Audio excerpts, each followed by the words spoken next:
El gobierno decidió drenar el antiguo canal de la ciudad por primera vez en 70 años, sin darse cuenta de lo que se escondía bajo la gruesa capa de sedimentos.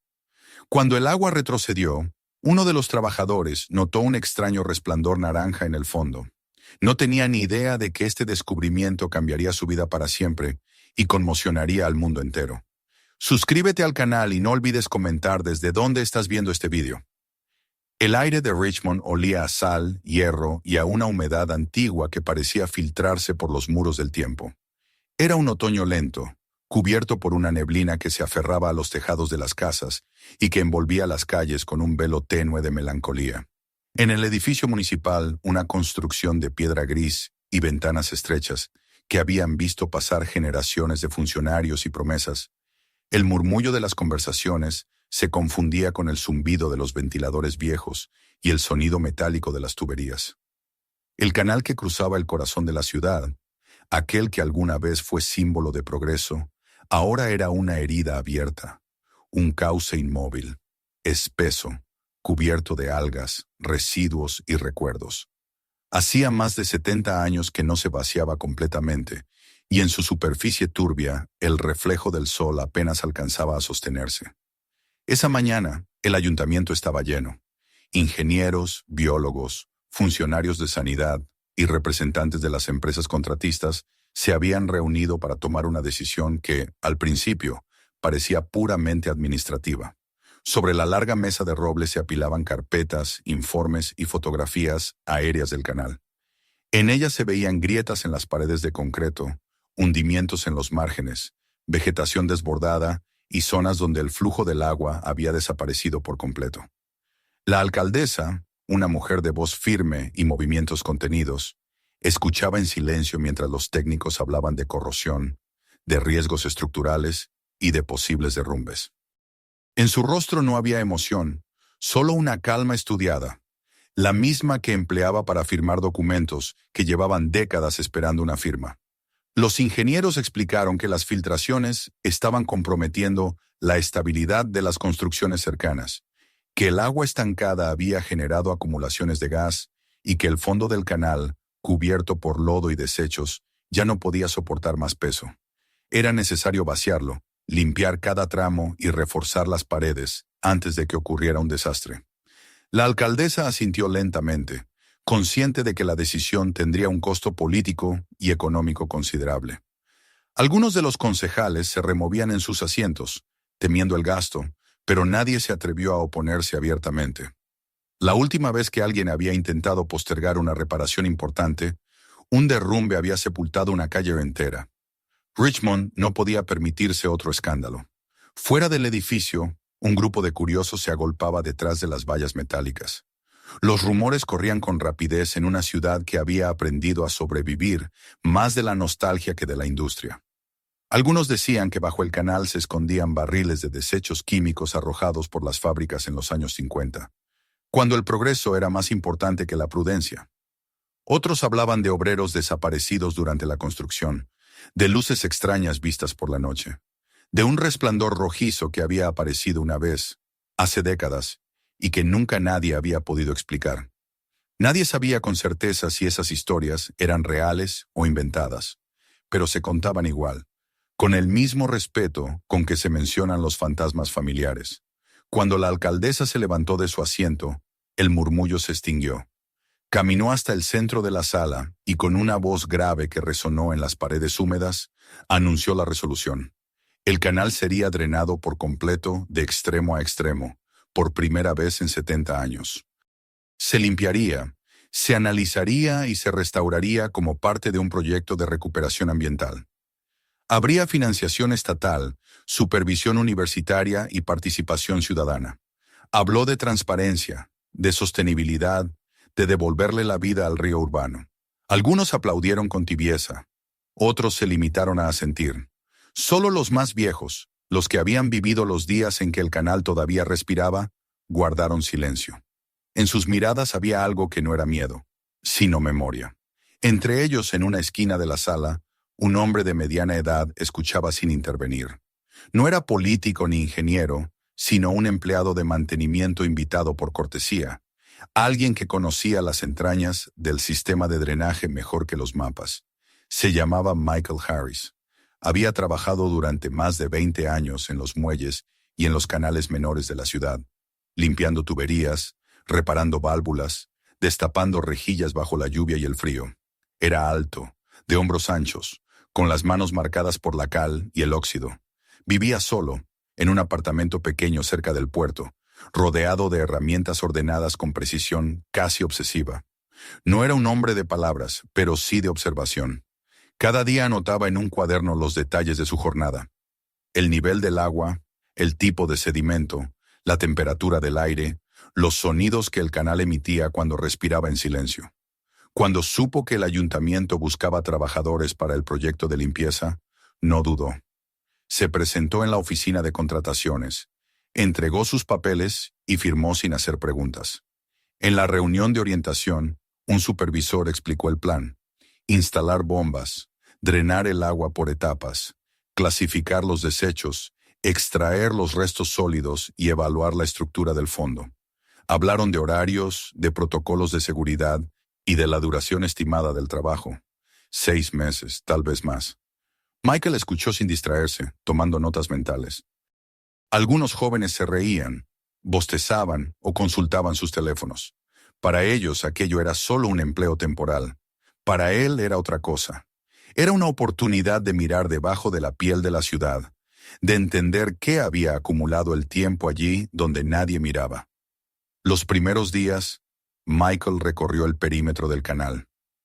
Desde los puentes, observaba el agua espesa que se movía con lentitud, las manchas de petróleo flotando sobre la superficie, los reflejos de los edificios grises. Las barandas estaban oxidadas, las paredes cubiertas de líquenes.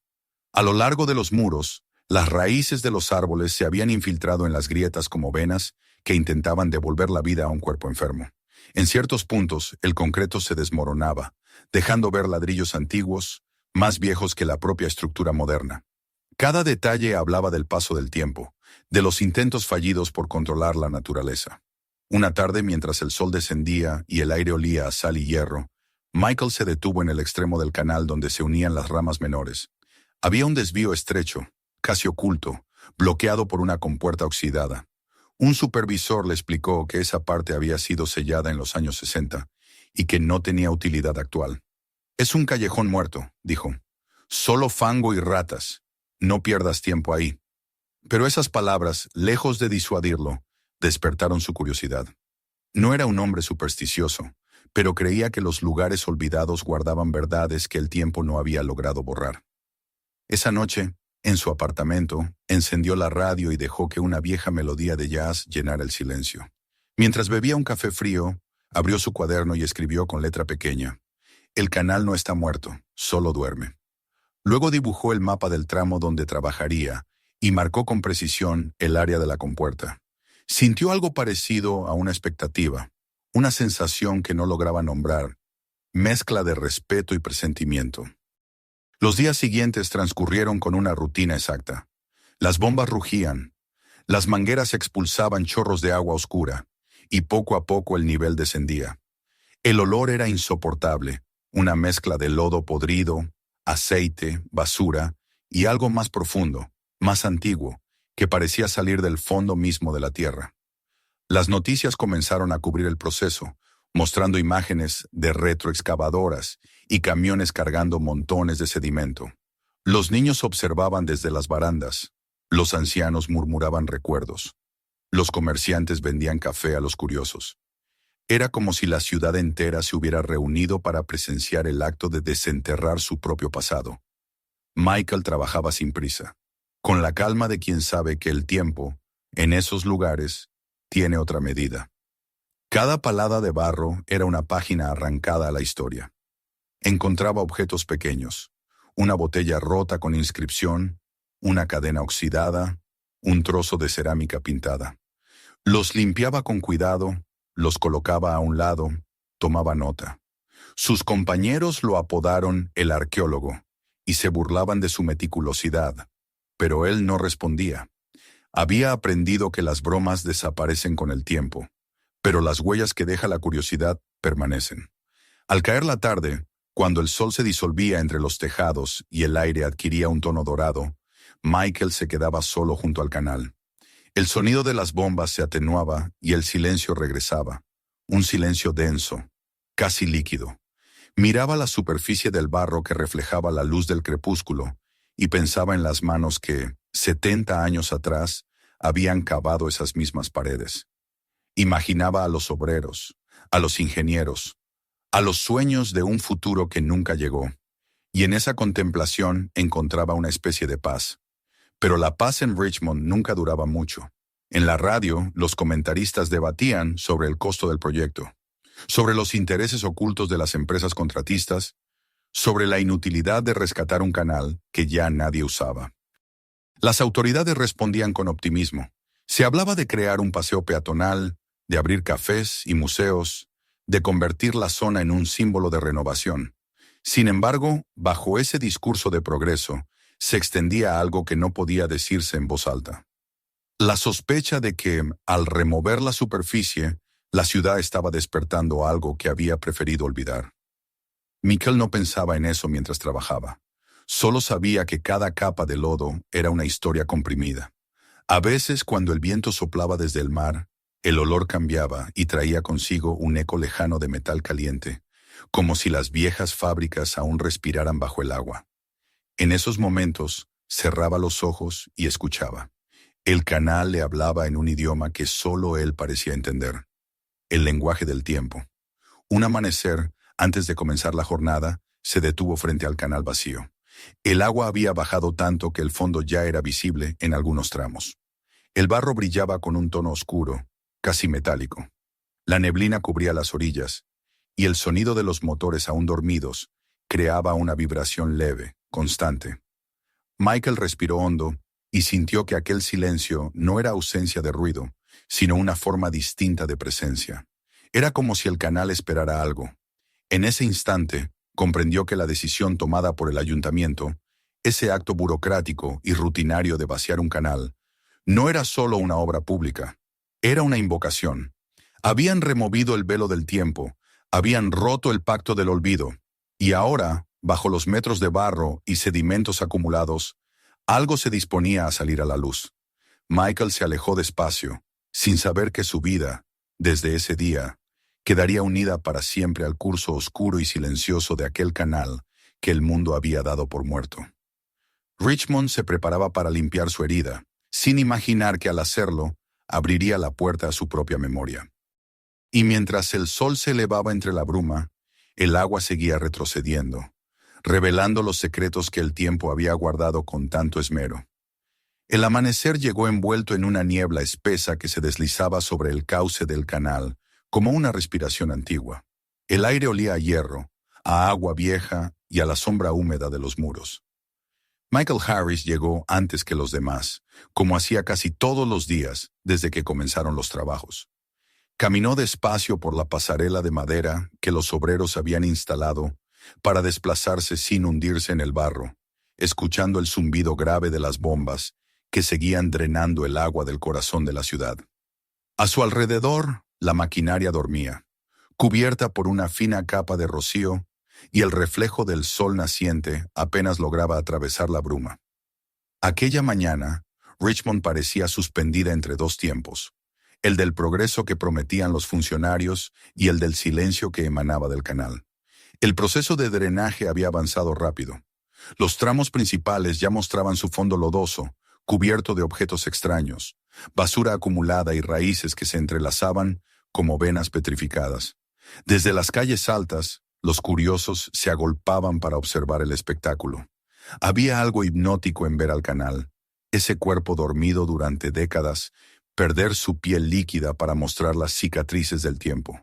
Las cámaras de televisión filmaban desde los puentes, los periodistas lanzaban preguntas, y el alcalde repetía frases sobre el renacimiento urbano y el valor de la historia. Pero en las orillas, entre las sombras de los árboles, los más viejos observaban con ojos serios. Ellos no hablaban de progreso, sino de memoria. Michael trabajaba en un sector alejado del bullicio, una bifurcación estrecha que se había cerrado hace muchos años. Allí el agua bajaba más despacio y la maquinaria no podía acceder fácilmente. El supervisor había dicho que no valía la pena invertir tiempo en ese tramo, pero Michael insistió en hacerse cargo. Había algo en aquel lugar que lo atraía, la forma en que las paredes se curvaban hacia adentro, la textura del barro, el eco de sus pasos sobre el concreto agrietado. Era como si esa parte del canal perteneciera a otra época, construida con un propósito diferente y luego olvidada. Con el paso de los días, el olor se volvió más fuerte. Era un hedor profundo, que no solo provenía de la descomposición, sino de algo más antiguo, algo que había fermentado bajo la tierra. Los obreros usaban máscaras para soportarlo, y aún así, algunos vomitaban o pedían ser trasladados a otra zona. Michael, en cambio, parecía acostumbrado. Decía que el olor era parte del lenguaje del lugar, una voz que contaba lo que había pasado bajo la superficie. Cada vez que hundía su pala en el barro, lo hacía con la calma de quien desentierra una historia, no basura. A medida que el nivel del agua descendía, comenzaron a aparecer objetos: botellas verdes de vidrio grueso, piezas de metal corroídas, neumáticos, restos de madera que se deshacían al tocarlos. Michael los recogía con cuidado, los colocaba sobre una lona y anotaba su posición en un pequeño cuaderno que llevaba siempre en el bolsillo. Anotaba todo: la textura del barro, la orientación de los objetos, la temperatura del aire. Sus compañeros se reían de él. Lo llamaban el científico o el arqueólogo. Pero Michael apenas sonreía y seguía trabajando. No lo hacía por curiosidad académica ni por reconocimiento, sino por una necesidad más íntima, más silenciosa. Sentía que bajo el barro había algo que pedía ser escuchado. Las tardes eran las peores. Cuando el sol se hundía detrás de los edificios del puerto, el calor quedaba atrapado en el cauce, mezclado con el olor a lodo y combustible. El aire se volvía pesado, inmóvil. Michael, sin embargo, prefería quedarse después del turno. Los otros se marchaban en grupo, hablando de cerveza y de fútbol, mientras él se quedaba solo, observando cómo el reflejo del crepúsculo encendía el agua restante en tonos rojizos. A veces le parecía que el canal respiraba. El sonido de las bombas se mezclaba con un rumor grave, profundo, como si algo bajo tierra respondiera al movimiento del aire. Una tarde, mientras removía un montón de sedimentos cerca del extremo del canal secundario, Michael notó un cambio en la luz. No era el sol, que ya se ocultaba detrás de los almacenes del viejo muelle, sino algo más tenue, más localizado. Entre el barro húmedo, una pequeña mancha anaranjada parecía emitir un reflejo. Se inclinó, pensando que se trataba de un pedazo de metal oxidado o una botella rota, pero el brillo no se movía con el ángulo de la luz. Permanecía fijo, como una brasa que ardiera débilmente bajo el agua. El corazón le dio un salto. Retiró un poco de barro con la pala y el resplandor aumentó. Era débil, casi imperceptible, pero estaba allí. El sol se reflejaba en el agua estancada, pero aquel brillo no dependía de él. Parecía venir de abajo. Michael se agachó, hundió una mano enguantada y tocó algo liso, redondeado. El tacto era frío, más frío que el barro que lo rodeaba, y la superficie, aunque resbaladiza, tenía una textura extraña, casi aceitosa. Retiró la mano, respirando hondo, y el brillo desapareció, como si se hubiera escondido en la oscuridad. Durante un largo minuto, permaneció inmóvil, observando el punto exacto donde lo había visto. La superficie del agua se había vuelto opaca otra vez, reflejando el cielo gris.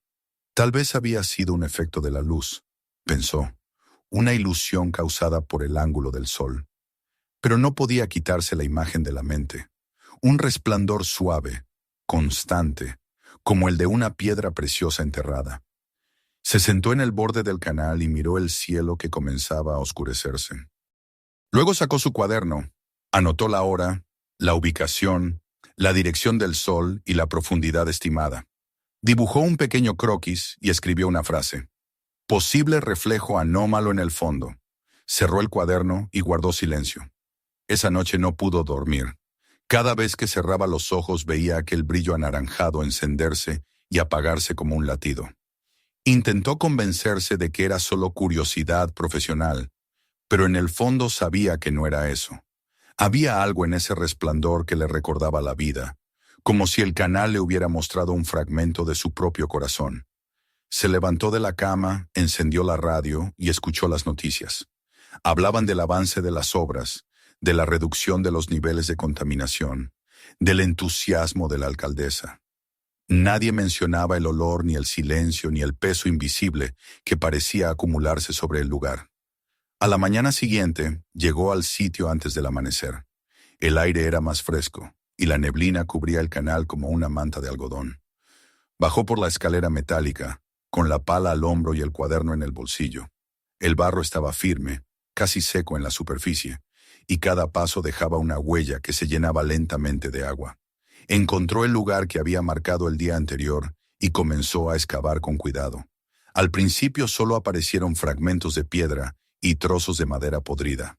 Luego, bajo una capa más densa, volvió a verlo. El resplandor. Esta vez era más claro, más definido. No parpadeaba ni cambiaba de tono.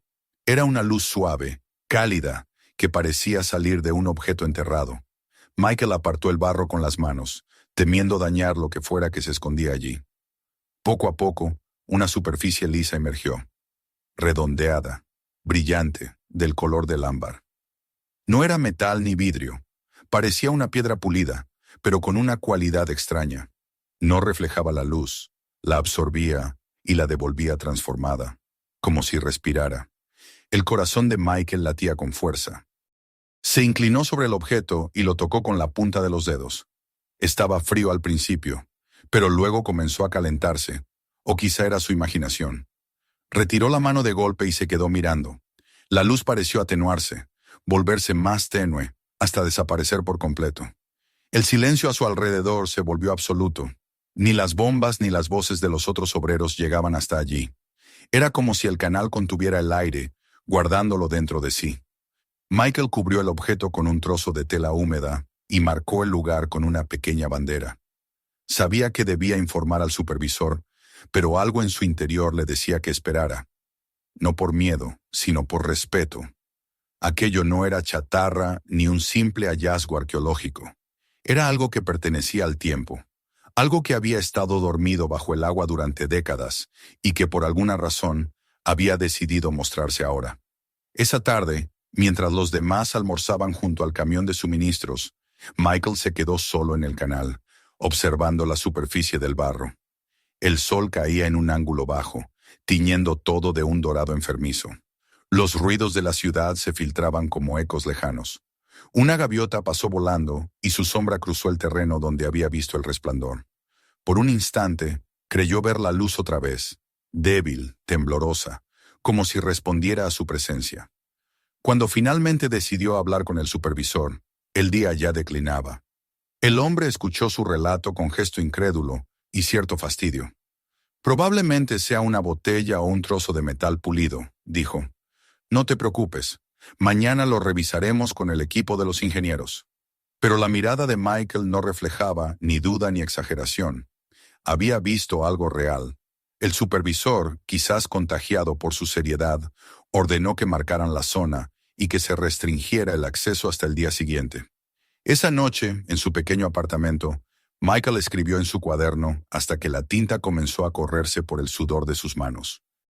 Describió la forma del objeto, la temperatura, la luz. Intentó encontrar palabras para aquello que había sentido al tocarlo, pero ninguna bastaba. Terminó la página con una frase sencilla. No parece hecho por el hombre. Luego cerró el cuaderno y se quedó mirando por la ventana.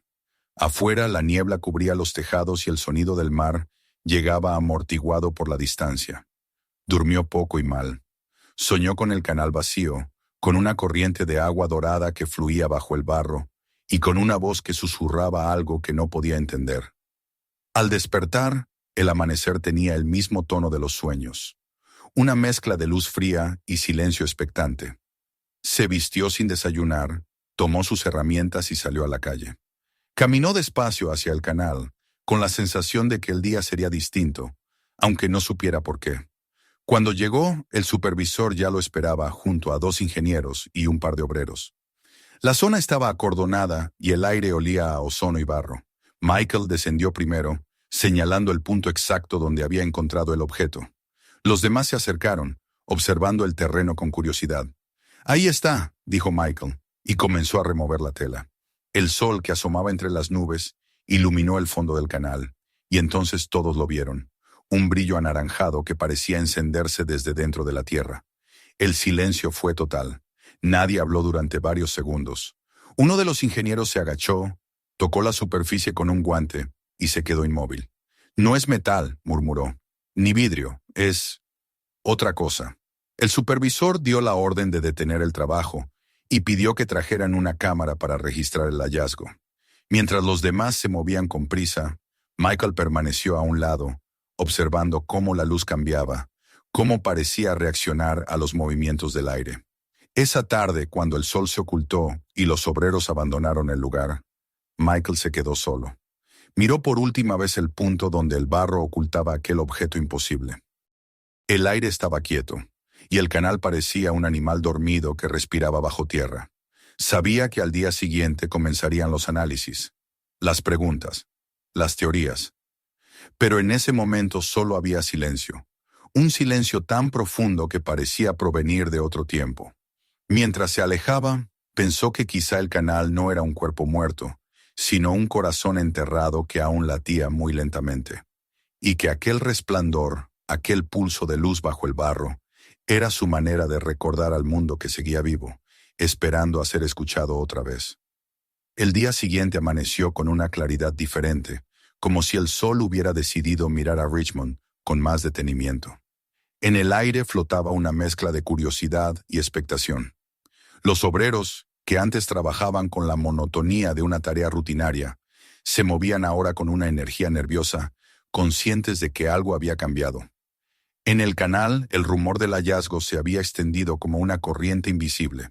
Todos hablaban del resplandor, del objeto enterrado bajo el barro, del extraño material que no era piedra ni metal. Nadie sabía exactamente qué era, pero todos querían verlo con sus propios ojos. Michael llegó temprano, más temprano que de costumbre. No había dormido bien. El recuerdo del brillo anaranjado seguía vivo en su mente, como si se hubiera grabado en su retina. Cuando bajó al canal, el aire estaba frío y húmedo. Las bombas seguían zumbando, lanzando agua hacia los desagües que conducían al mar. La zona donde había encontrado el objeto estaba acordonada, y 2 guardias municipales custodiaban el acceso. Michael mostró su acreditación y entró sin decir palabra. En el fondo el barro había sido parcialmente removido. El equipo de ingenieros había trabajado durante la noche para estabilizar el terreno y preparar la extracción. A media mañana llegaron los científicos de la universidad. Vestían monos blancos y llevaban maletines llenos de instrumentos. Uno de ellos, una mujer de cabello gris recogido en un moño, se presentó como la doctora Helen Everett, especialista en materiales orgánicos. Su voz era tranquila, pero sus ojos reflejaban una curiosidad inquieta. Examinó la zona, dio instrucciones a su equipo y pidió silencio. Los técnicos instalaron una estructura metálica alrededor del hallazgo, mientras un operario retiraba la tela húmeda que cubría el objeto. Entonces, el brillo apareció de nuevo. No era intenso, pero sí inconfundible. Una luz cálida, densa, que parecía surgir desde dentro del material. Los presentes contuvieron la respiración. El objeto tenía forma ovoide, con una superficie lisa que recordaba al ámbar, aunque su color era más profundo, casi cobre.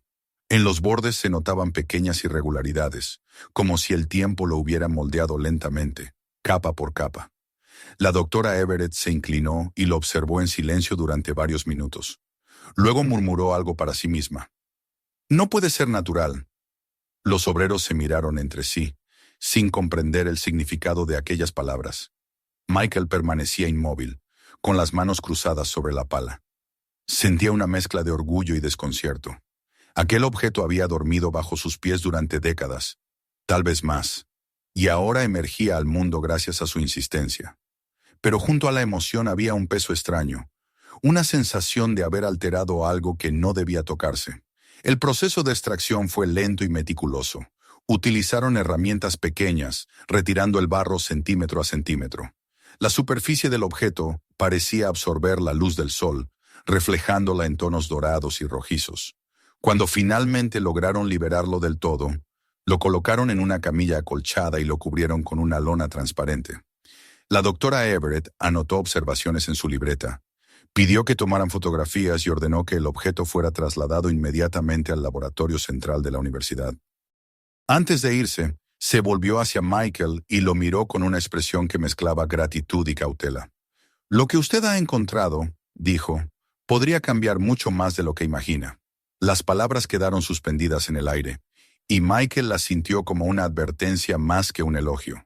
Esa tarde, cuando los camiones se alejaron con el contenedor sellado, el canal quedó en silencio.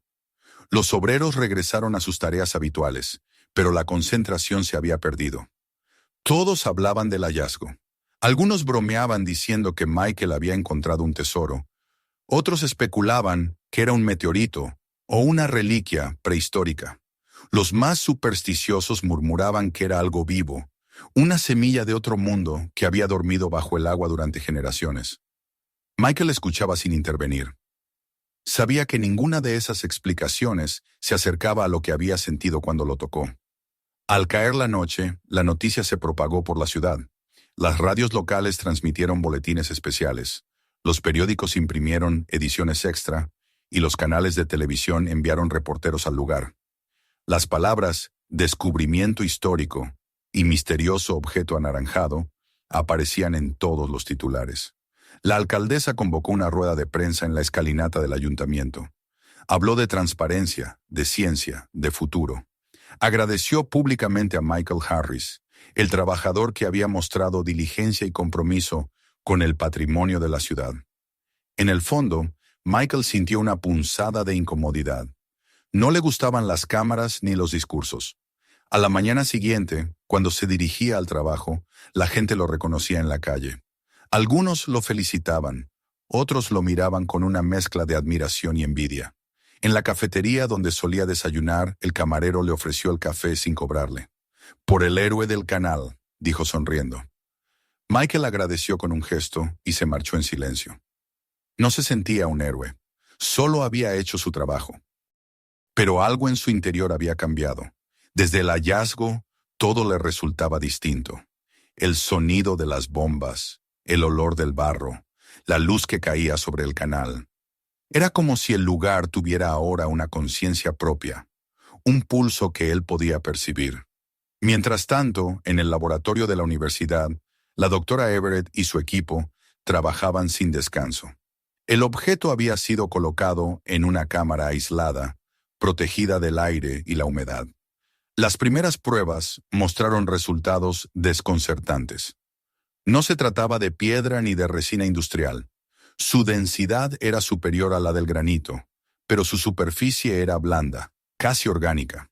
Al tacto mantenía una temperatura constante, ligeramente más alta que la del ambiente.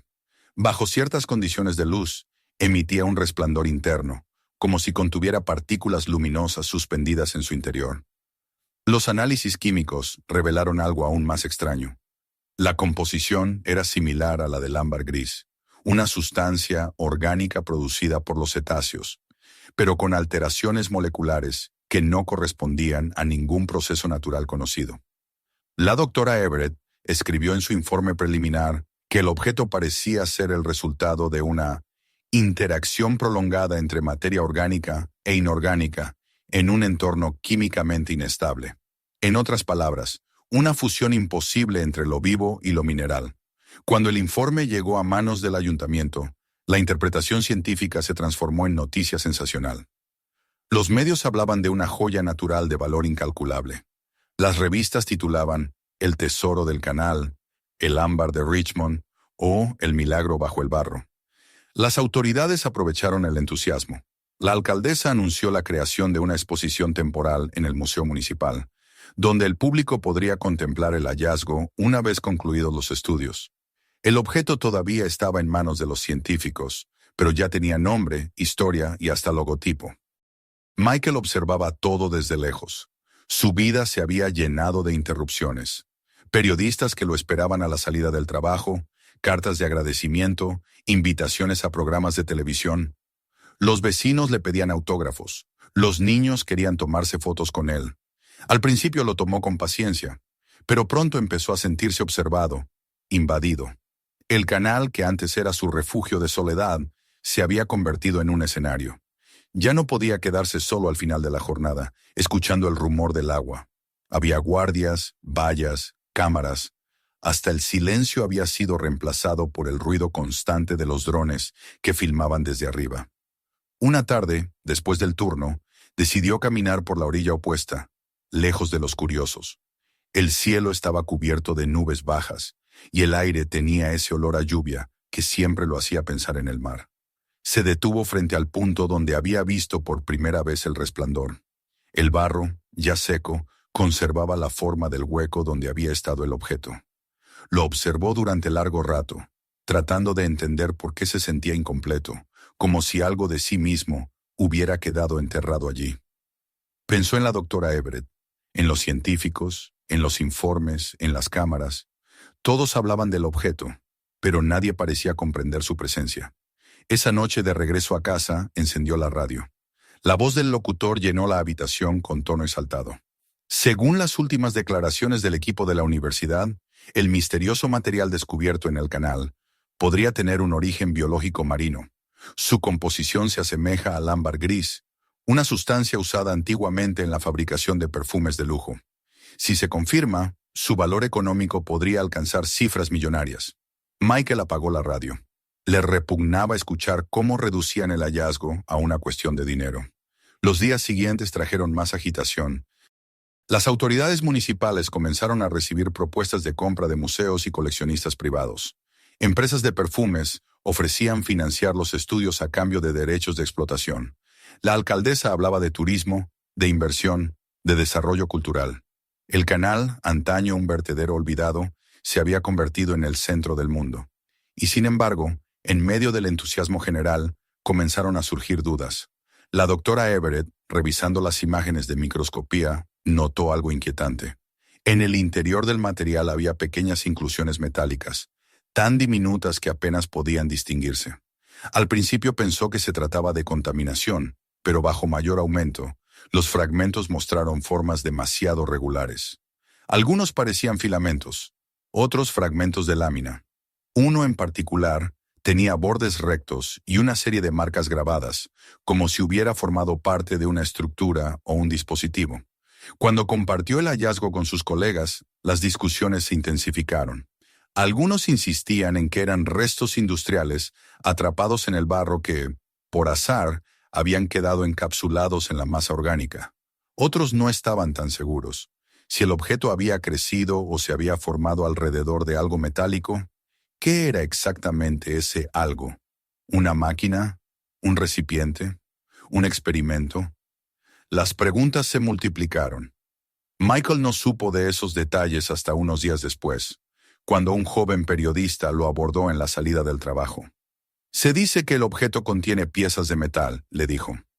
Algunos creen que podría ser un artefacto antiguo. ¿Qué opina usted, señor Harris? Michael lo miró sin responder. El muchacho insistió, grabadora en mano. ¿Cree que lo que encontró podría ser de origen humano? Michael lo apartó con un gesto cansado y siguió caminando. No tenía respuestas. Solo recordaba la sensación de calor bajo sus dedos, el silencio del canal y la certeza de que aquello no pertenecía del todo al mundo conocido. En la universidad, la doctora Everett decidió mantener en secreto los nuevos resultados hasta confirmarlos. Ordenó nuevas pruebas de tomografía y análisis espectral.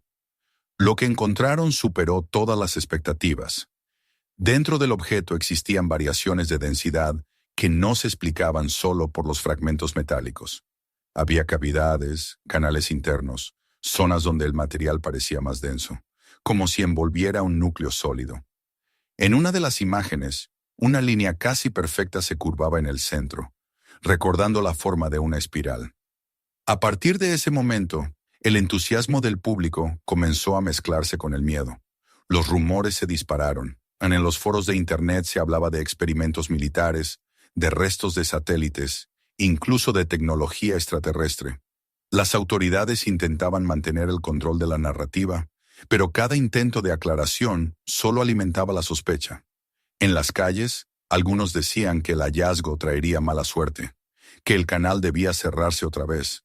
Michael observaba todo desde la distancia. Cada día se sentía más ajeno al revuelo. El reconocimiento, los aplausos, las entrevistas, todo le resultaba hueco. Lo único real para él era el recuerdo del momento en que el barro se abrió y el resplandor emergió. Había en aquel instante una pureza que ahora el ruido del mundo había ensuciado. Comenzó a alejarse de la gente, a trabajar en silencio, a evitar las conversaciones.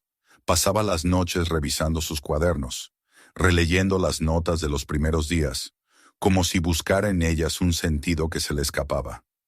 Una noche, al volver a casa, encontró en su buzón un sobre sin remitente. Dentro había una copia del informe preliminar de la doctora Everett. En la esquina inferior, una nota escrita a mano. No todo lo que duerme bajo el barro está muerto. Michael leyó la frase una y otra vez, sintiendo cómo el peso del descubrimiento se volvía más denso. El resplandor que había visto no era solo una curiosidad científica ni una oportunidad económica. Era un signo, un mensaje enterrado que el tiempo había querido devolver a la superficie. Desde su ventana, vio las luces del puerto reflejarse sobre el agua del canal. Durante un instante, creyó distinguir en la distancia un parpadeo anaranjado, breve, como un recuerdo de lo que había encontrado. Sonrió con tristeza y apagó la luz. Sabía que la historia apenas comenzaba y que lo que el mundo llamaba el ámbar de Richmond era mucho más que un hallazgo. Era una puerta abierta hacia algo que nadie estaba preparado para comprender. El invierno había comenzado a insinuarse en Richmond, con una llovizna persistente que teñía de gris las calles y borraba los reflejos de los escaparates. El aire era más denso, cargado de humedad, y el canal, aunque ya casi seco, seguía exhalando un olor agrio a barro y a óxido. En las últimas semanas, la ciudad entera había vivido pendiente del objeto encontrado, y lo que en un principio había sido motivo de orgullo, se había convertido en una fuente de tensión. En las cafeterías, en los noticiarios, en los bares del puerto, todos hablaban del hallazgo, de los rumores, de los informes contradictorios. Se decía que la universidad ocultaba información, que el gobierno había intervenido en los análisis, que la alcaldesa había recibido una oferta secreta para vender el objeto a una empresa extranjera. Nadie sabía con certeza qué era verdad, pero las versiones se multiplicaban como las manchas de humedad en los muros. Michael Harris escuchaba los rumores con un desapego cada vez mayor. Había dejado de leer los periódicos y de responder a los periodistas. Seguía trabajando en el canal, aunque ahora el lugar estaba custodiado por una seguridad privada que controlaba cada acceso. Los obreros ya no podían moverse libremente. Había zonas vedadas, cubiertas con lonas y cercadas por vallas metálicas.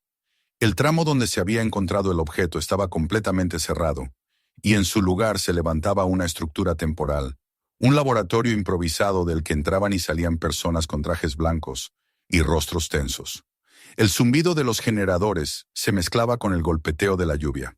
A veces por la noche se veían luces encenderse bajo las lonas, destellos breves, casi imperceptibles. Desde que el objeto había sido trasladado al laboratorio central de la universidad, Michael no había vuelto a verlo. Pero cada vez que pasaba cerca de esa parte del canal, sentía un impulso extraño, una especie de atracción silenciosa, como si algo en el aire le llamara por su nombre. Intentaba ignorarlo, concentrarse en su trabajo, en la rutina, pero el canal ya no era el mismo, ni él tampoco. En la universidad, las cosas habían tomado un rumbo inesperado. Los estudios de la doctora Helen Everett revelaron que dentro del objeto existían formaciones metálicas que seguían patrones geométricos regulares. No se trataba de contaminación ni de restos industriales. Los metales estaban dispuestos con una simetría imposible de atribuir al azar. Las pruebas de rayos X mostraban líneas curvas que se entrelazaban, formando lo que parecía una espiral o un circuito. Nadie se atrevía a ofrecer una explicación definitiva. Algunos investigadores sugirieron que podía tratarse de un artefacto creado por el hombre y luego cubierto por sedimentos durante décadas. Otros, que era una formación natural producto de condiciones químicas únicas. Pero una tercera hipótesis, la que nadie quería formular en voz alta, comenzó a extenderse entre los pasillos del instituto. Que el objeto había sido fabricado con un propósito desconocido en una época que no correspondía a ningún registro histórico local. Helen Everett, que al principio había abordado el hallazgo con el entusiasmo de una científica frente a un fenómeno nuevo, comenzó a sentir un tipo diferente de fascinación. Pasaba horas frente a la vitrina donde se conservaba el objeto, observando los reflejos de la luz sobre su superficie. Había notado que el brillo no era constante. Parecía pulsar con lentitud, como si respondiera a la temperatura o al sonido del entorno. En uno de sus informes escribió: «Hay momentos en los que tengo la impresión de que el material respira». Sus asistentes consideraron la frase una metáfora, pero ella sabía que no lo era del todo. Una tarde, mientras analizaba una muestra microscópica del material, descubrió algo que la dejó sin aliento. Bajo la lente, las partículas del compuesto se movían, lentamente, como si se reorganizaran entre sí. No era un movimiento biológico ni térmico, era algo deliberado. Llamó a un colega para mostrarle el fenómeno, pero cuando éste llegó, las partículas habían vuelto a su estado inerte. Durante horas repitieron el experimento sin resultados. Helen decidió no mencionarlo en el informe oficial. No podía arriesgar su reputación con algo que no podía probar. Mientras tanto, el gobierno local comenzó a inquietarse. Las presiones aumentaban. La alcaldesa recibió una visita de representantes del Ministerio de Defensa que exigieron copias de los análisis y acceso al objeto. Alegaban que podría tratarse de un residuo industrial peligroso o de un artefacto tecnológico con implicaciones para la seguridad nacional. Helen se opuso enérgicamente, alegando que se trataba de una investigación académica. La tensión entre la universidad y las autoridades creció hasta el punto de que la prensa empezó a hablar de la guerra del canal. Michael, ajeno a las disputas oficiales, seguía su rutina silenciosa. Pero algo dentro de él lo empujaba cada noche hacia el borde de la valla. Desde allí observaba las luces del laboratorio improvisado y el movimiento de las sombras. En ocasiones juraría haber escuchado un sonido, un zumbido grave, profundo, que se deslizaba por el aire húmedo y desaparecía entre el rumor del viento. Aquella vibración lo inquietaba y lo atraía a la vez. Empezó a anotar en su cuaderno los días, las horas y la intensidad del sonido. Descubrió que se repetía a intervalos casi regulares, siempre de madrugada, cuando nadie más parecía notarlo. Una noche, incapaz de contener la curiosidad, se acercó más de lo permitido. La lluvia había cesado y la luna se reflejaba en los charcos. Se deslizó entre las sombras, evitando a los guardias, hasta llegar a la parte trasera del vallado. Desde allí, a través de un hueco en la lona, vio el interior del laboratorio. Varios técnicos trabajaban alrededor del contenedor donde se guardaba el objeto. Uno de ellos sostenía un monitor que mostraba un gráfico en constante oscilación. De repente, las luces parpadearon. El zumbido aumentó, profundo, casi subterráneo. Los técnicos se miraron entre sí, alarmados. Una de las pantallas comenzó a mostrar interferencias. Michael sintió un escalofrío recorrerle la espalda. Era el mismo sonido que había escuchado desde la distancia, pero ahora más intenso, más vivo. No supo cuánto tiempo estuvo allí observando. Cuando el zumbido cesó, todo volvió a la calma. Los técnicos desconectaron los equipos y comenzaron a hablar entre ellos. Michael se alejó sin hacer ruido, con el corazón desbocado. Al llegar a su apartamento, escribió una sola frase en su cuaderno: «Responde al movimiento humano». A la mañana siguiente, el supervisor de la obra le comunicó que debía presentarse en la oficina del proyecto. Allí lo esperaba un representante del ayuntamiento, junto con un hombre desconocido, de traje oscuro y expresión impenetrable. Le hicieron preguntas sobre el hallazgo, sobre lo que había visto y sentido. Michael respondió con cautela, sin mencionar su incursión nocturna. El hombre del traje lo observó con atención. «Usted estuvo allí cuando lo sacaron del barro», dijo. «¿Podría describir lo que sintió?» Michael dudó. Finalmente respondió: «Sentí que no debía tocarlo». La respuesta pareció incomodar al funcionario, que dio por terminada la entrevista. En los días siguientes, la situación se tornó aún más confusa. Algunos trabajadores fueron despedidos sin explicación. El acceso al canal quedó restringido a personal autorizado, y las patrullas del ministerio comenzaron a rondar el perímetro.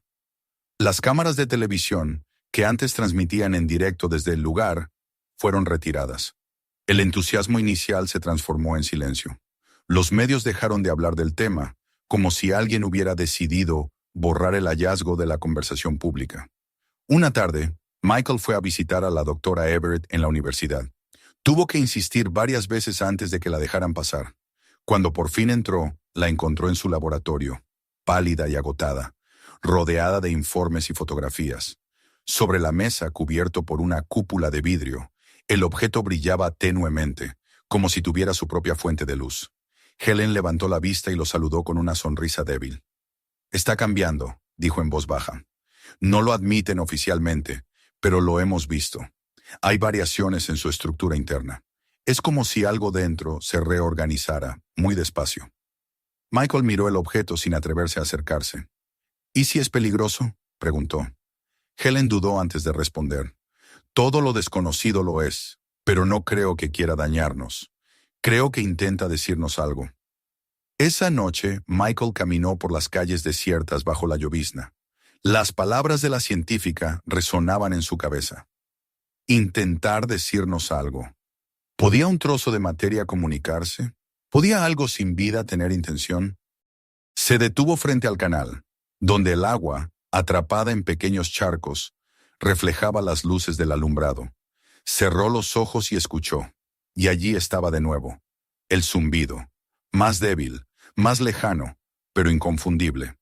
Pasaron los días, y con ellos, la frontera entre la ciencia y el misterio se volvió más delgada. En la universidad, las tensiones internas se hicieron insoportables. Algunos investigadores abandonaron el proyecto, convencidos de que lo que estudiaban escapaba a la lógica humana. Otros, en cambio, se obsesionaron con el hallazgo. Uno de ellos, el Dr. Leary, afirmaba haber descubierto un patrón matemático en las fluctuaciones lumínicas del objeto. Según sus cálculos, las pulsaciones no eran aleatorias, sino secuencias que se repetían con una exactitud casi musical. Helen Everett anotó esas observaciones con interés, pero evitó darles publicidad. Sabía que el gobierno intervendría si se confirmaba algo inusual. Ya era tarde para evitarlo. Una noche, hombres de uniforme irrumpieron en el laboratorio. Sellaron la sala, confiscaron los documentos y se llevaron el objeto en un contenedor metálico. Helen intentó protestar, pero uno de los oficiales la apartó bruscamente. «Esto ya no es asunto de la universidad», dijo. Desde ese momento, nadie volvió a ver el objeto en público. Michael se enteró al día siguiente. Fue al canal y encontró el lugar vacío, las vallas desmontadas, las máquinas apagadas. Solo quedaba el eco de los generadores y el olor a barro seco. Se sentó en el borde del muelle y abrió su cuaderno. Las últimas páginas estaban llenas de dibujos, de números, de observaciones. Miró la tinta, ya desvaída por la humedad, y pensó que todo aquello, todo el ruido, las luces, los informes, había sido como una tormenta que se disolvía sin dejar rastro. Sin embargo, cuando el sol comenzó a ponerse y la ciudad se sumió en la penumbra, algo lo hizo levantar la vista. En la superficie del canal, bajo el reflejo de la primera estrella, un destello anaranjado cruzó el agua, breve pero real. Michael se quedó inmóvil, el corazón latiendo con fuerza. Tal vez era un reflejo, o tal vez no. Pero en ese instante supo que aquello, la cosa que no debía existir, seguía allí, en algún lugar bajo la tierra, respirando en silencio, esperando a que alguien volviera a escucharla. Durante semanas la ciudad pareció sumirse en un silencio pesado, como si toda la agitación que había acompañado al hallazgo se hubiera disipado de repente, dejándolo todo en un estado de suspensión. Los noticiarios que antes abrían con imágenes del canal, ahora hablaban de política o del clima. Nadie mencionaba el objeto, la universidad ni los informes confiscados. Parecía como si el suceso hubiera sido borrado de la memoria colectiva, reemplazado por el murmullo cotidiano de la vida urbana. Sin embargo, en los márgenes de ese silencio, persistía una sensación de espera, algo que se mantenía latente, invisible, pero vivo. Michael Harris notaba ese peso en el aire cada vez que pasaba cerca del canal. Seguía trabajando en los tramos más alejados, limpiando residuos, reparando compuertas y registrando los movimientos del agua. El invierno se había ido, dejando un clima indeciso. Mañanas frías, tardes húmedas, noches que olían a hierro y a tierra mojada. En la superficie, todo parecía normal, pero bajo ese orden aparente, el canal respiraba de un modo distinto, con una lentitud casi humana. Desde que el objeto fue retirado por las autoridades, Michael no había vuelto a ver a la doctora Everett. Se decía que había sido trasladada a otro centro de investigación o que había renunciado. Nadie lo sabía con certeza. Algunos obreros afirmaban que la habían visto en el puerto, mirando hacia el agua durante horas, sin hablar con nadie. Otros decían que la habían mandado fuera del país. Michael prefería no creer ninguno de esos rumores, pero tampoco intentó confirmarlos. Sentía que cualquier intento por buscar respuestas solo lo hundiría más en algo que ya escapaba a su comprensión. Una tarde, mientras revisaba una bomba de drenaje en la zona sur del canal, notó un temblor sutil bajo sus pies. No era un movimiento fuerte, apenas una vibración, como un pulso en la tierra. Se detuvo, contuvo la respiración y esperó. El sonido de las máquinas y el murmullo del viento llenaban el espacio, pero debajo de todo eso, muy por debajo, había un ritmo. 3 pulsaciones, una pausa, luego 2 más. Michael sintió cómo se le erizaba la piel. Recordó los zumbidos que había escuchado tiempo atrás, los que marcaban el inicio de cada noche de incertidumbre. No era posible que siguieran, no después de todo lo ocurrido. Y sin embargo, ahí estaban, débiles pero constantes, como si el corazón del canal hubiera vuelto a latir. Al anochecer, se quedó en el lugar.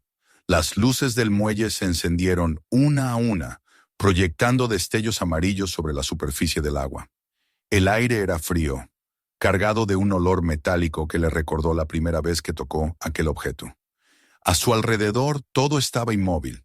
De repente, una pequeña onda se formó en el centro del canal, propagándose lentamente hasta la orilla. Michael se inclinó y vio un reflejo. Era tan breve que podría haber sido una ilusión. Un destello anaranjado, apenas perceptible, moviéndose bajo la capa de agua. Al día siguiente se presentó en la oficina del proyecto con su cuaderno. Intentó hablar con el supervisor, pero éste lo interrumpió con una sonrisa vacía. El proyecto ya terminó, Harris. Mantén el área limpia y no te preocupes por el resto. Michael insistió. El suelo está temblando, dijo. Hay movimiento bajo el canal.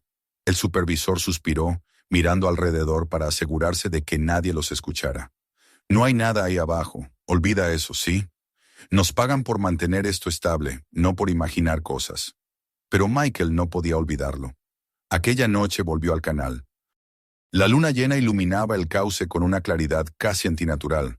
Caminó lentamente por la pasarela metálica hasta llegar al tramo más profundo, el mismo donde había encontrado el primer objeto. Se detuvo y escuchó. Al principio solo oyó el murmullo distante de la ciudad, los pasos de algún transeúnte, el silbido del viento. Luego, el sonido volvió. Esta vez más nítido, más cercano. Era un zumbido suave, vibrante, que parecía emerger desde el fondo de la tierra. Michael bajó al lecho del canal, hundiendo sus botas en el barro húmedo. Llevaba una linterna, pero la luz apenas atravesaba la niebla. A medida que avanzaba, el zumbido se hacía más fuerte, transformándose en una frecuencia que podía sentir en el pecho. No sabía de dónde provenía, pero lo guiaba, como una cuerda invisible que tiraba de él hacia un punto específico. Al llegar, se detuvo en seco. Ante sus pies, la superficie del barro brillaba con un resplandor tenue, del mismo color que había visto tiempo atrás. Se agachó con el corazón latiendo desbocado. Retiró un poco de lodo con las manos y vio que, bajo la capa húmeda, había algo sólido. La luz se intensificó un poco, como si respondiera a su contacto. Michael dio un paso atrás, aturdido. No podía ser el mismo objeto. Ese había sido llevado lejos. Pero este tenía el mismo color, la misma textura, el mismo pulso. Se quedó allí largo rato, sin moverse, mirando la forma apenas visible en el barro. La idea de avisar a las autoridades cruzó su mente, pero la descartó de inmediato. Sabía cómo terminaría, con militares, científicos, cintas amarillas y la verdad sepultada bajo informes oficiales. En cambio, decidió observar. Pasó toda la noche junto al canal, registrando cada cambio de luz, cada vibración. Cuando el amanecer tiñó el cielo de gris, se dio cuenta de que el resplandor se había desvanecido. Lo cubrió con barro, como si quisiera protegerlo, y se marchó sin dejar rastro. Durante los días siguientes, algo comenzó a cambiar. El agua del canal, que hasta entonces había permanecido inmóvil, empezó a moverse de forma irregular. Pequeñas ondas aparecían sin viento aparente, y en algunos puntos, burbujas subían a la superficie. Los obreros comentaban que el nivel del agua fluctuaba sin motivo, como si algo debajo alterara la presión. El supervisor lo atribuía a filtraciones, pero Michael sabía que no era eso. Cada vez que el canal temblaba, sentía el mismo latido bajo sus pies. Una noche, regresó al mismo punto y lo encontró distinto. El barro estaba agrietado, como si algo desde abajo hubiera empujado hacia arriba. Se arrodilló y tocó la superficie. Estaba caliente. Una sensación familiar recorrió su cuerpo. De pronto, comprendió algo que lo hizo retroceder. Los puntos donde había sentido las vibraciones coincidían con los registros antiguos de las compuertas subterráneas. Recordó haber visto los planos de la red hidráulica, y en ellos, los tramos del canal formaban un patrón casi simétrico, como una serie de círculos concéntricos. El lugar donde él había encontrado el primer objeto era solo uno de esos círculos. Si tenía razón, había más. La idea lo obsesionó. Pasó noches revisando los archivos antiguos que había copiado en sus cuadernos. Calculó las distancias, los ángulos, las profundidades.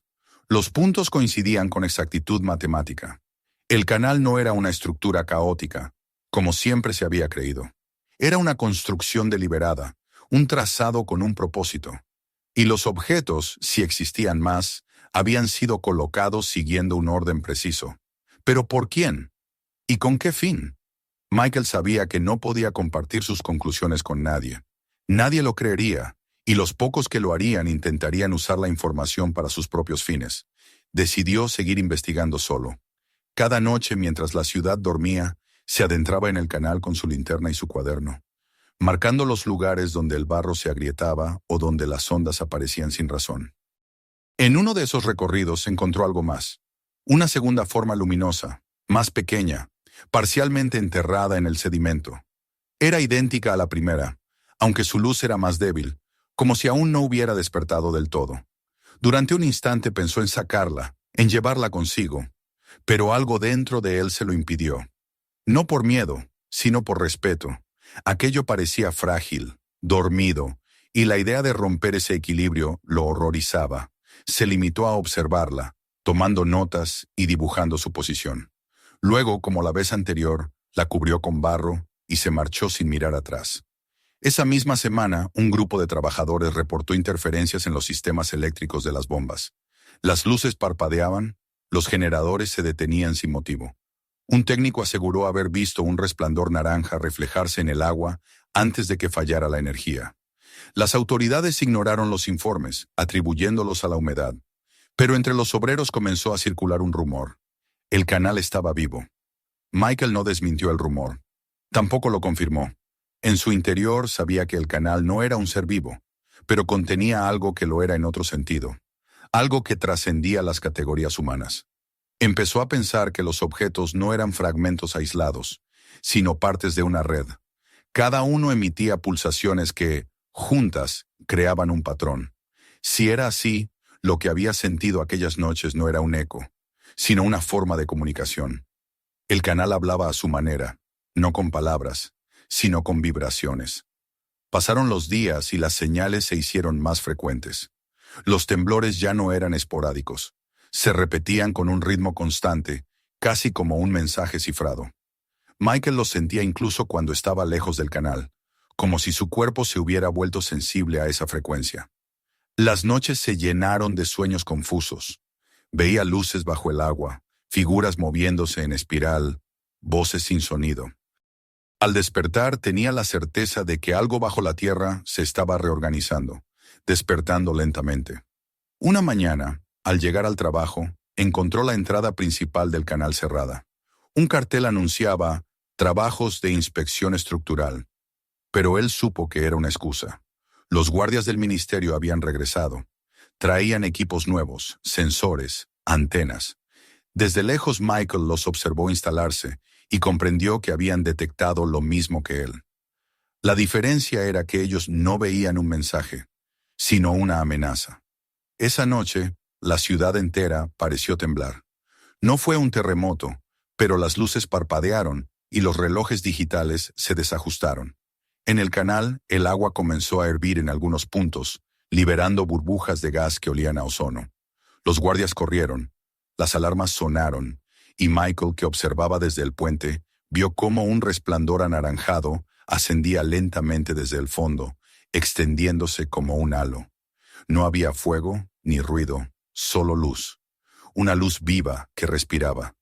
Durante unos segundos, el tiempo pareció detenerse. Todo quedó suspendido en un silencio absoluto. Luego, el resplandor se contrajo y desapareció, dejando tras de sí un aire quieto, denso, como si la ciudad hubiera contenido el aliento. Michael supo que no era el final. Era el comienzo. Algo había respondido, y lo había hecho no con destrucción, sino con presencia. Al día siguiente, el gobierno ordenó clausurar la zona indefinidamente. Nadie podía acercarse al canal. Las vallas se multiplicaron. Los accesos fueron sellados. Pero para Michael, la historia ya había cambiado para siempre. Sabía que bajo el barro, en las entrañas de la ciudad, las formas dormidas seguían reorganizándose, comunicándose en un lenguaje que ningún instrumento humano podía descifrar. Y él, sin entender cómo ni por qué, había comenzado a escuchar. Esa noche, sentado junto a la ventana de su apartamento, sintió las vibraciones recorrer el suelo, suaves, rítmicas, casi como una respiración. Cerró los ojos y sonrió con cansancio. El canal ya no le pertenecía a la ciudad, ni a los científicos, ni al gobierno. Era parte del mundo profundo, el que nunca deja de moverse, y en algún punto, bajo el cemento y el agua, una red invisible de luz seguía creciendo, esperando el momento de salir a la superficie. El segundo despertar había comenzado. El amanecer sobre Richmond tenía un matiz distinto. El aire estaba quieto, demasiado quieto, como si la ciudad entera esperara una señal para despertar. Desde las colinas que bordeaban el este, el sol se filtraba entre una neblina densa, iluminando las calles con un resplandor blanquecino que parecía venir de otro mundo. Los vecinos hablaban en voz baja de lo ocurrido la noche anterior, de las luces en el canal, de los temblores que habían hecho vibrar las ventanas. Algunos lo atribuían a un fallo eléctrico, otros a un experimento del gobierno. Nadie sabía la verdad, pero todos habían sentido lo mismo, una presencia. Algo se había movido bajo la superficie, algo que no podía explicarse con palabras.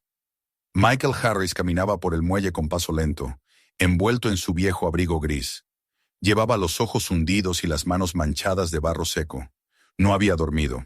Desde el instante en que el resplandor anaranjado se había elevado sobre el canal, una sensación persistente de conexión lo mantenía en vilo. Era como si parte de él hubiera quedado allí abajo, vibrando con aquel pulso desconocido. El sonido, aquel zumbido que antes apenas se percibía, ahora lo acompañaba incluso fuera del canal. Lo sentía en los suelos, en las paredes, en su propia respiración. El canal estaba completamente cerrado. Las autoridades habían acordonado la zona, levantado muros temporales de acero y desplegado patrullas que vigilaban día y noche. Pero la gente se acercaba igual. Venían con cámaras, con teléfonos, con curiosidad. Querían ver el lugar donde la luz del barro, como la llamaban los periódicos, había aparecido. Los medios internacionales hablaban del fenómeno, aunque lo hacían con cautela. La versión oficial hablaba de una reacción química entre sedimentos y residuos industriales. Pero nadie creía esa explicación. No después de los informes de testigos que hablaban de una forma luminosa ascendente, de un resplandor que parecía moverse con intención. Michael sabía que el canal no había terminado de hablar. En los días siguientes, comenzó a notar patrones en las vibraciones. No eran aleatorias. Había intervalos precisos, repeticiones, pausas. A veces, Mientras caminaba por las calles cercanas, las farolas parpadeaban al ritmo de esas pulsaciones. En su cuaderno, que ya casi no podía cerrar de tantas páginas llenas, comenzó a registrar cada una, dibujando curvas que se repetían con precisión matemática. Y en esas curvas empezó a vislumbrar un orden. Una tarde, mientras escribía en el pequeño café donde solía refugiarse, un hombre se acercó a su mesa. Era joven, de aspecto nervioso, con una carpeta bajo el brazo. Se presentó como periodista de una revista científica independiente. Había leído sobre Michael en los primeros días del descubrimiento y quería escucharlo. Michael se negó al principio, pero el joven insistió. No buscaba una historia de gloria ni sensacionalismo. Solo quería entender qué había sentido el día del hallazgo. Usted fue el primero en verlo, dijo. Y si alguien puede describirlo con verdad, es usted. Michael lo observó en silencio. Luego asintió. No le habló del resplandor ni de la forma, sino del silencio que lo había precedido, de la sensación de que el aire se detenía antes de cada descubrimiento, como si el tiempo mismo esperara. El periodista escuchó con atención, anotando cada palabra. Cuando Michael terminó, el joven abrió su carpeta y le mostró algo. Eran copias de fotografías satelitales tomadas durante la noche del último fenómeno. En las imágenes se veía la ciudad desde arriba, y en el centro, el canal, delineado por un brillo apenas visible. Pero lo que lo dejó sin aliento fue la forma. Una espiral perfecta, trazada por los puntos de luz que se reflejaban sobre el agua. Eso no puede ser una coincidencia, murmuró el periodista. Lo que está allí abajo emite un patrón. Es como un lenguaje. Michael sintió un escalofrío. Aquella palabra, lenguaje, resonó dentro de él como un eco familiar. Recordó las vibraciones, los intervalos, las pausas. Todo encajaba. Las luces, el sonido, las ondas. No era un accidente natural ni un capricho químico. Era una comunicación. Algo intentaba hacerse oír, no con voz humana, sino con un ritmo tan antiguo que solo la Tierra podía entenderlo. Esa noche, Michael volvió al canal, desobedeciendo las órdenes de cierre. Esperó a que las patrullas se alejaran, y con la linterna apagada, se deslizó por un hueco en la valla. El aire olía a metal y a humedad. A lo lejos, el rumor del agua era constante, profundo. Caminó por la pasarela hasta llegar al punto donde había visto la primera luz. Todo estaba cubierto de lonas y maquinaria abandonada, pero el suelo seguía vibrando. Se arrodilló y puso la mano sobre el barro. La sensación era inconfundible. Un pulso cálido, rítmico, como un corazón que late bajo la superficie. Se quedó así largo rato, con la cabeza baja y los ojos cerrados, escuchando. A través del tacto, el canal le hablaba, no con palabras, sino con una armonía que no era de este mundo. Sintió que cada vibración contenía una nota, y cada nota una secuencia, una estructura. Era como si un pensamiento tomara forma en el lenguaje de la materia. Al levantarse, notó que las luces de la ciudad titilaban a lo lejos.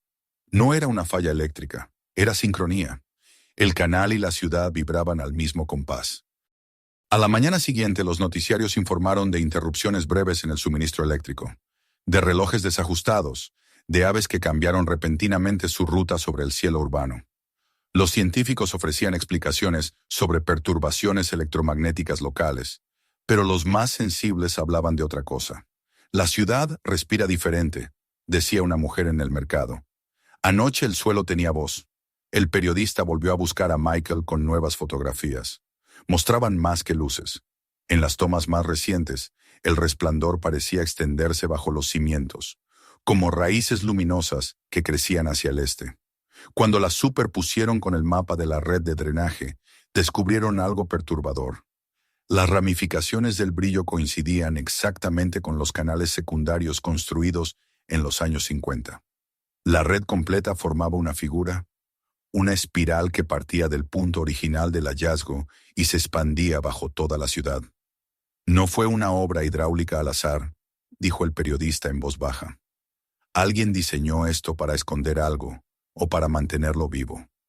Michael lo miró sin responder. La idea le heló la sangre. Si el canal era más que una estructura, si los objetos encontrados formaban parte de un sistema, Entonces el resplandor no era una anomalía, era una consecuencia, una reacción, o quizás una llamada. Esa noche, un nuevo temblor recorrió Richmond. Las luces se apagaron en el distrito industrial y un resplandor rojizo emergió desde el cauce cerrado. Los vecinos salieron a las ventanas. Algunos afirmaron haber visto figuras moverse en el agua, sombras que ascendían como humo. Los militares acordonaron la zona de inmediato. Michael, que se encontraba cerca, logró colarse entre los vehículos de emergencia. Lo que vio lo dejó sin palabras. En el centro del canal, el barro se había abierto en grietas que formaban un círculo perfecto. Dentro, una sustancia anaranjada, líquida, pulsaba como si respirara. No era fuego ni gas, era materia viva. Los soldados apuntaban con linternas, temerosos de acercarse. Cada vez que la luz los tocaba, el resplandor se expandía, respondiendo con una intensidad que los obligaba a retroceder. Michael sintió el mismo impulso que lo había guiado la primera vez. Avanzó ignorando los gritos, se arrodilló al borde del círculo y, sin pensarlo, hundió la mano en la superficie luminosa. El contacto fue como un choque eléctrico, pero no de dolor. Sintió una corriente recorrer su cuerpo, una vibración que no era hostil, sino interrogante. Era como si algo lo reconociera. Las luces de la ciudad titilaron una vez más, y por un instante, todos los sonidos se extinguieron. Michael vio imágenes que no entendía, fragmentos de estructuras antiguas, túneles inundados, rostros que nunca había visto. Cuando retiró la mano, el resplandor se apagó lentamente, dejando tras de sí un silencio absoluto. Lo arrestaron de inmediato.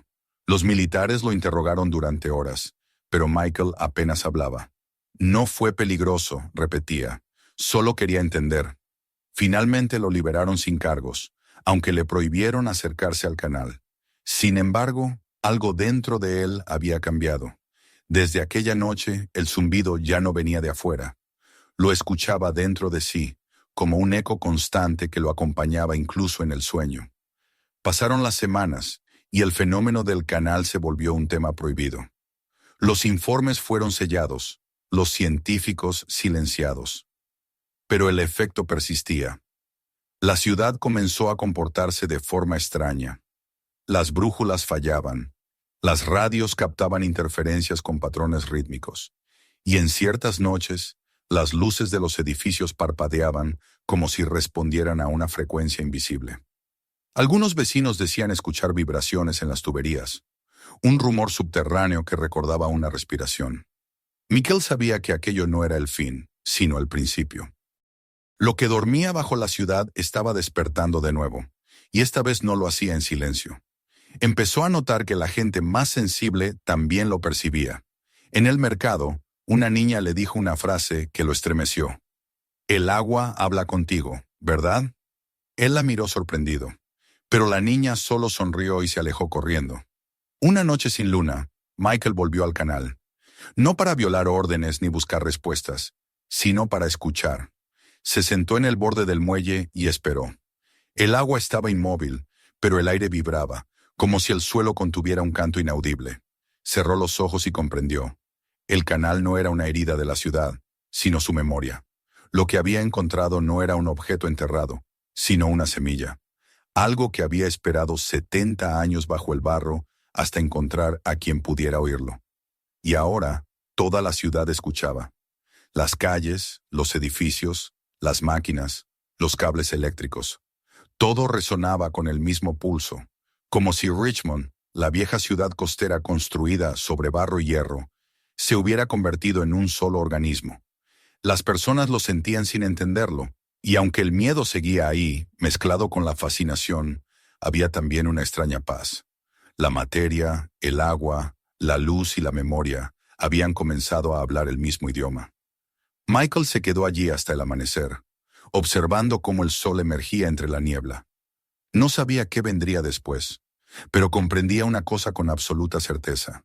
Lo que yacía bajo la ciudad no quería destruir, sino despertar. Y lo había logrado. Richmond ya no sería la misma, porque había aprendido a escuchar. Suscríbete al canal para no perderte los próximos videos. Mira también los anteriores y comparte este video con tus amigos. Cuéntanos en los comentarios desde dónde nos estás viendo.